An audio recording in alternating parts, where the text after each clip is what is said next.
তৃণমূল কংগ্রেসের 3টে অ্যাকাউন্টের লেনদেন স্বাভাবিক করতে নির্দেশ দিল কলকাতা হাইকোর্ট। তবে প্রাক্তন বিচারপতি সুব্রত তালুকদারকে তৃণমূল কংগ্রেসের প্রতিদিনের খরচ দেখার দায়িত্ব দিল কলকাতা হাইকোর্ট। তৃণমূল কংগ্রেসের দুজন দায়িত্বপ্রাপ্ত আধিকারিকের চেকের স্বাক্ষরের ভিত্তিতে টাকা খরচের অনুমতি দেবেন তিনি। 30শে সেপ্টেম্বর পর্যন্ত এই ব্যবস্থা বজায় থাকবে বলে নির্দেশ দিয়েছেন বিচারপতি সৌগত ভট্টাচার্য। অভিযোগ থেকে দেখা যাচ্ছে অভিযোগ সামগ্রিক প্রকৃতির, অর্থাৎ স্পষ্ট করে কিছু বলা হয়নি। এই অভিযোগের ভিত্তিতে পুলিশ তদন্ত শুরু করে তদন্তকারী সংস্থা ব্যাংককে অ্যাকাউন্টগুলোর লেনদেন বন্ধ করতে চিঠি দেয়। 18ই জুন অভিযোগ দায়ের হয় এবং পরের দিনই 19শে জুন অ্যাকাউন্ট বন্ধ করে দেওয়া হয়। এই মুহূর্তে আদালতের কাছে সুস্পষ্ট কোনো তথ্যগত কারণ নেই কেন এই সিদ্ধান্ত নেওয়া হয়েছে। আদালত সেজন্য চূড়ান্ত সিদ্ধান্তে পৌঁছানোর আগে এই বিষয় খতিয়ে দেখবে। আদালতের মনে হচ্ছে ব্যাংক 4 মের আগে বিধানসভা নির্বাচনের সময় অ্যাকাউন্টগুলো থেকে লেনদেন চালিয়ে গেছে, কিন্তু 18ই জুনের অভিযোগের পরে দলের একটা অংশের অভিযোগের ভিত্তিতে অ্যাকাউন্ট বন্ধ করেছে।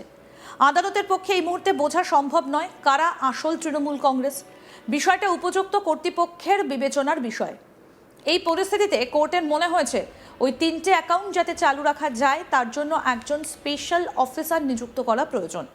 স্পেশাল অফিসারের সঙ্গে দলের দুজন দায়িত্বপ্রাপ্ত পদাধিকার যারা স্বাক্ষর করতে পারবেন এই বিষয়ে যোগাযোগ রাখবেন। 30শে সেপ্টেম্বর পর্যন্ত স্পেশাল অফিসার হিসেবে প্রাক্তন বিচারপতি সুব্রত তালুকদারকে নিযুক্ত করা হলো। পার্টির নিয়মিত খরচ ছাড়াও আইনি সমস্ত খরচ আপাতত 30শে সেপ্টেম্বর পর্যন্ত দেখবেন স্পেশাল অফিসার। 21শে সেপ্টেম্বর আবার শুনানি রয়েছে। কালীঘাট তৃণমূল পক্ষের আইনজীবী অর্ক কুমার নাগ কি বলছেন শুনবো। যে অর্ডারটা হলো, একজন স্পেশাল অফিসারকে অ্যাপয়েন্ট করা হয়েছে, মাননীয় বিচারপতি সুব্রত তালুকদার, হাইকোর্টের প্রাক্তন বিচারপতি। তিনি দায়িত্বে থাকবেন যে অ্যাকাউন্টের কি এক্সপেন্ডিচার হচ্ছে না হচ্ছে। অ্যাকাউন্টের যারা এই মুহূর্তের প্রেজেন্ট সিগনেচারি তারা যদি তাদের মধ্যে থেকে দুজন যদি চেক পেশ করেন, সেই চেকটা পাস করবেন জাস্টিস তালুকদার। অ্যাজ পার যে এভিডেভিট দেওয়া হয়েছে সেই এভিডেভিটের খরচার যে নিরিখ দেওয়া হয়েছে সেই বিষয়, এবং তার সাথে সাথে day to day expenditure, salary, legal expenses ইত্যাদি বিষয়েও খরচা করতে পারবে রাজ্য। পুলিশের ইনভেস্টিগেশনের কোনো ম্যাটেরিয়ালে দেখতে পাচ্ছে না কলকাতা হাইকোর্ট এই কমেন্টসে করা হয়েছে যে কেন অ্যাকাউন্ট ফ্রিজ হয়েছে।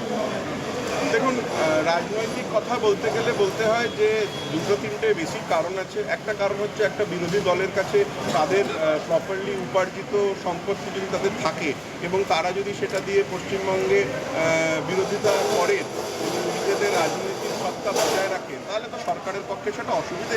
সরকার এগুলো করবে, এগুলোই খুব স্বাভাবিক, এবং এগুলো না করলেই আমরা আশ্চর্য হতাম ভারতীয় জনতা পার্টির সরকার থেকে এর বেশি কি এক্সপেক্ট করবে। আমাদের প্রতিনিধি মানস নস্কর কি প্রতিবেদন তুলে ধরেছেন দেখবো এবার। কলকাতা হাইকোর্টের নির্দেশে আপাতত স্বস্তিতে কালীঘাট তৃণমূল। বিচারপতি সৌগত ভট্টাচার্য কালীঘাট তৃণমূল কংগ্রেসের যে 3টি ব্যাংক অ্যাকাউন্টের লেনদেন বন্ধ ছিল তা স্বাভাবিক করার নির্দেশ দিয়েছেন। তবে বিচারপতি ভট্টাচার্য প্রাক্তন বিচারপতি সুব্রত তালুকদারকে স্পেশাল অফিসার হিসেবে এই বিষয় দেখার জন্য নির্দেশ দিয়েছেন। বিচারপতি সুব্রত তালুকদার তাকে 30 সেপ্টেম্বর পর্যন্ত এই কাজ দেখাশোনা করার জন্য নির্দেশ দিয়েছেন বিচারপতি সৌগত ভট্টাচার্য।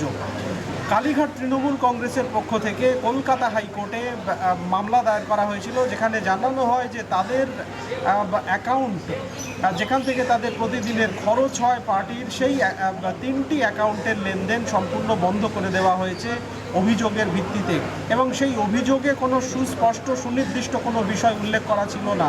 একটি সামগ্রিক বিষয়ের কথা উল্লেখ করা ছিল। পুলিশ সেখানে আগ বাড়িয়ে বা পুলিশ তার নিজের অতিরিক্ত ক্ষমতা প্রয়োগ করে ব্যাংককে চিঠি পাঠিয়ে সেই আর্থিক লেনদেন বন্ধ করেছে। পুলিশের সেই ক্ষমতা না থাকার সত্ত্বেও পুলিশ এই কাজ করেছে বলে কলকাতা হাইকোর্টের দ্বারস্থ হয়েছিল কালীঘাট তৃণমূল কংগ্রেস। বিচারপতি সৌগত ভট্টাচার্য সব পক্ষের বক্তব্য শোনার পর আজকে নির্দেশ দিয়েছেন যে আদালতের পক্ষে এই পরিস্থিতিতে, যেহেতু পার্টির ভেতরের যে ঝামেলা বা পার্টির ভেতরের যে ডামাডোল চলছে তার মধ্যে অনুপ্রবেশ করা সম্ভব নয়, সেই জন্যে পার্টি যাতে আপাতত ফাংশন করতে পারে, ডে টু ডে তাদের যে খরচ হয় সেই খরচ দেখাশোনার জন্যে প্রাক্তন বিচারপতি সুব্রত তালুকদারকে স্পেশাল অফিসার হিসেবে নিযুক্ত করছে কোর্ট। তিনি আপাতত 30 সেপ্টেম্বর পর্যন্ত তৃণমূল কংগ্রেসের প্রতিদিনের যে খরচ সেই বিষয়ে অনুমোদন দেবেন। তার জন্য তৃণমূল কংগ্রেসের সর্বোচ্চ পদাধিকারী দুজন যারা স্বাক্ষর করতে পারেন এই চেকে, তাদের সঙ্গে বিচারপতির সঙ্গে তারা যোগাযোগ রাখবেন এবং তাদের যে ডে টু ডে খরচের বিষয় তারা বিচারপতির কাছে সেই বিষয়ে জানাবেন। বিচারপতি খতিয়ে দেখার পর তাতে অনুমতি দেবে এবং 21শে সেপ্টেম্বর ফের এই বিষয়ে শুনানির জন্য রাখা হয়েছে। উল্টো পক্ষে পুলিশের পক্ষ থেকে সলিসিটর জেনারেল তুষার মেহতা, আমরা জানি যে রাজ্য পুলিশ এই বিষয়ে তদন্ত করছে এবং সেখানে সলিসিটর জেনারেল কলকাতা হাইকোর্টে আইনজীবী হিসেবে সওয়াল করেছেন।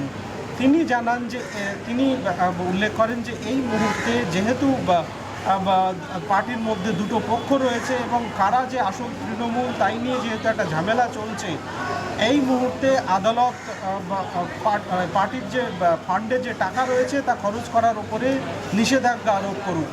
একই সঙ্গে তিনি এটাও বলেন যে একটা রাজনৈতিক দলের প্রতিদিনের খরচ চালানোর জন্যে অর্থের যে প্রয়োজন তার অনুমোদন দেওয়াও প্রয়োজন। তবে যেহেতু সমস্যা চলছে, ফলে কারা টাকা চাইবে এবং কাদেরকে অনুমতি দেওয়া হবে সেটা নিয়েও একটা সমস্যা রয়েছে।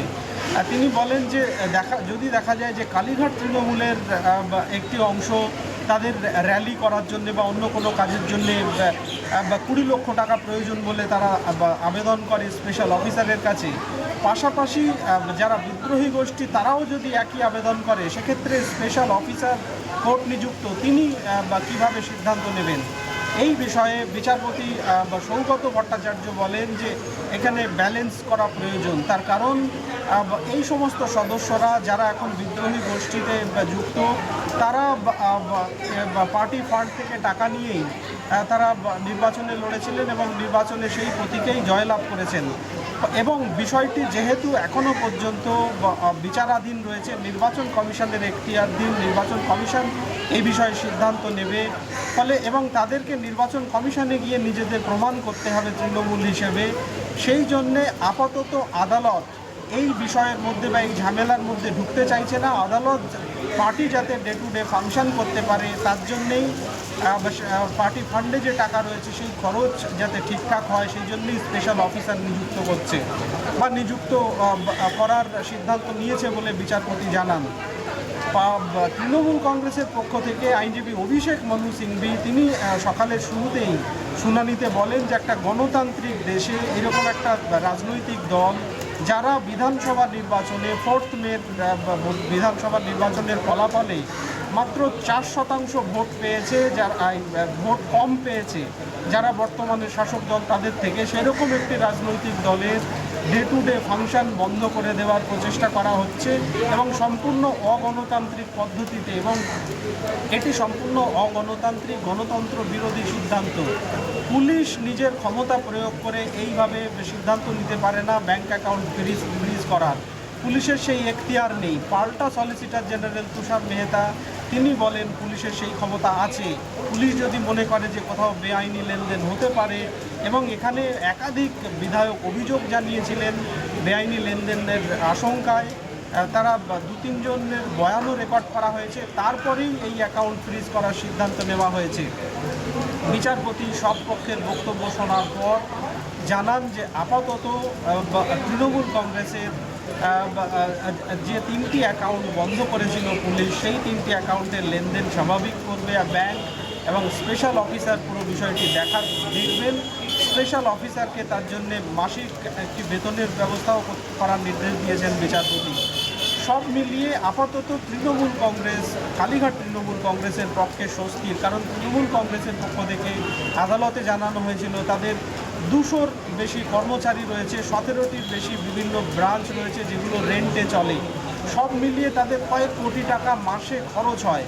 এই খরচ চালানোর জন্যে পার্টির ডে টু ডে ফাংশন যাতে পার্টি রান করতে পারে তার জন্যে টাকা প্রয়োজন। এইভাবে অ্যাকাউন্ট বন্ধ থাকলে তাদের পক্ষে কাজ চালানো অসম্ভব।